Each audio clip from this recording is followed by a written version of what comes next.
Hello friends, welcome to Hemant YouTube channel. Today we are going to learn about methods of valuation. Yesterday I have said about business valuation. What is the purpose of business valuation and what are the golden rules of business valuation? And all of you know what is valuation means. So the methods of valuation. Yesterday I have said about example of tea time, how mother calculate per daily into how much he records. Yesterday I have said about that example. So how to value a business?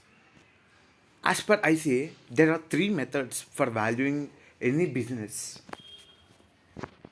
First, income based approach. Second, market based approach. Third, asset based valuation. These two we are going to see later, and these two also we are going to see later. Today we are going to learn one capitalization method. This is the basic evaluation. This is nothing but the first formed, or we can use this capitalization method. Capitalization method. What is capitalization method? Okay, this is calculated. The value of the business is calculated by capitalization method is average profit divided by capitalization rate. Capitalization rate. Okay, what is capitalization rate? Capitalization rate is the rate that is expected by the investor.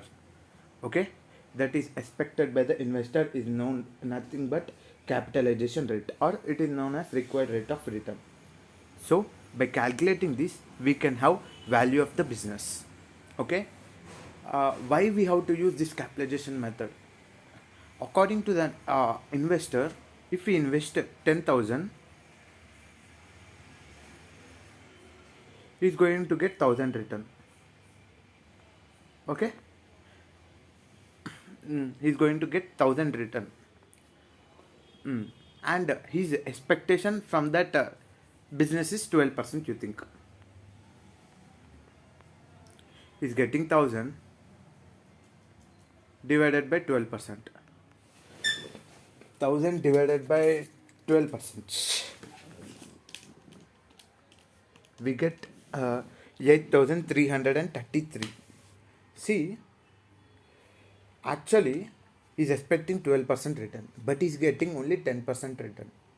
Then how much he can invest? That means what is the real value of the business? 8,333. Okay. If we invest the capital, how much return will get? This capitalization method uses value of the business equal to average profit divided by capital employed. So one person asked, in average profit, I have exceptional items, I have extraordinary item. Do you include that? No. Average profit means a profit which have earned by in the nature of the business by doing the business. Not any extraordinary and exceptional items should not be taken into account of average profit.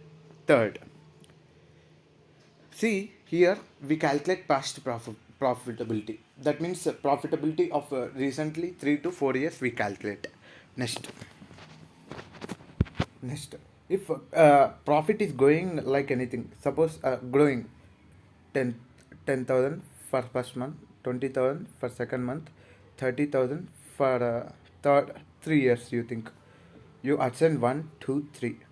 This because it's growing. So assign the weightage. So that 10,000 into 1, 20,000 into 2, 30,000 into 3 divided by 6. We get, if we use simple average, we get 60,000 divided by 3, that is 20,000. But if we use weighted average, what will happen? 10,000 plus 40,000, 50,000 plus 90,000. We get 1,40,000 divided by 6. We are going to get 23,333. Due to this, the value of the business will increase. You see, when the business is growing, you have to give utmost priority. So when we use the average, we can use utmost priority. Next, capitalization rate should be taken carefully, because if it differs, total value of the business differs. So, but what is the main drop of capitalization method is it uses past profit. Any business should be valued based upon the future earnings, but this capitalization method is using based upon past. So the main structure of valuation of the business goes here only. Past profits can be calculated, but future should be calculated. For example, if there is a business, okay, if there is a business, something that is uh, not legally they said, not illegal they have said. Okay, let me explain. There is a wine. You are doing business of wine. You have calculated based on capitalization method. Suddenly, in that state, the government has put the ban. What happens now? He did not calculate the future, or the director has changed. Future cash flows are not calculated. So, future sales also may increase or may not increase depending upon the product. So, these all are not calculated in capitalization method. So, capitalization method, the drawback is this. Main drawback is it does not take into account of future profits. Let me see an example. Explain an example. S Limited balance sheet is given, share capital is given, reserves and surplus given, long-term debt is given, and land and building, plant and machinery, investment, stock data, cash at bank, they are given. You are required to calculate, they are saying, value of the company share on the basis of net asset method. So, first they are asking about net asset method and profit earning capitalization method. First, all of you know net asset method. Net asset method means total asset, net realizable value of the assets minus payable liabilities. We get third party liabilities, we get net asset method.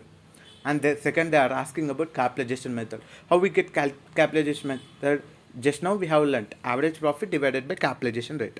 See, in that profit, they have included profit now.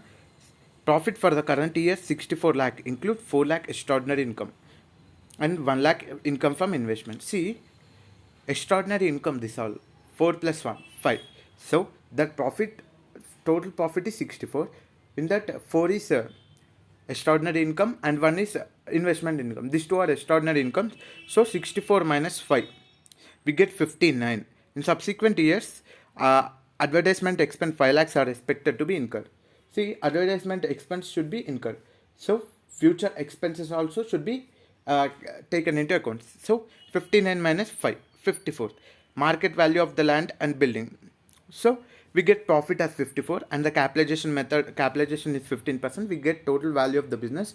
For calculating the value of equity shares, we have to value of equity shares equal to value of business minus debt. Okay, we get the valuation of equity shares. So this is total income tax they have given. Market value of land and building. See, while calculating the net asset methods, we have to calculate the net realizable value available for asset. Here land and building is 96 and plant and machinery 100 and 6 lakh depreciation also it is going to take, but we are calculating net realizable value. So 100 plus 96 plus 10 plus 20 plus 15 plus 5 minus 30. We get total net asset method. How much will we get? We get a total value of the business by capitalization average profit divided by capitalization rate. Let us see. Land and building. See, 96, 100, 10, debtor, cash and bank, total asset 246, 216. See, number of shares 10 lakhs are there. 216 lakh divided by 10 lakhs, we get value per share. 21.6. They have asked about capitalization rate. Capitalization rate, now we are going to see. See, profit they have given as 64 and 4 lakhs is extraordinary income. So that 4 lakhs should be reduced and 1 lakh, total 5 lakhs should be reduced. Total 59 lakhs is the average profit, is a profit, actual profit. But in next year, you are going to incur advertisement expenses and depreciation 5 lakhs and 6. So total expense 11 and 48 is a that, and income tax should be reduced. 33.6 we get, and 33.6 they have given capitalization rate of 15%. So total value of the business is 224, and from that long term debt is 30. For calculating value of equity shares, we are going to get 194 lakh divided by 10 lakh, that is 19.4, that is value per share. So fair price of share is nothing but they have asked also fair price of the share. Fair price of share is nothing but net asset plus uh, capitalization method divided by 2. So 21.6 plus 19.4 divided by 2, that is 20.5. And if you have any feedback on my teaching, please comment. And if you like my video, please subscribe and share. Thank you.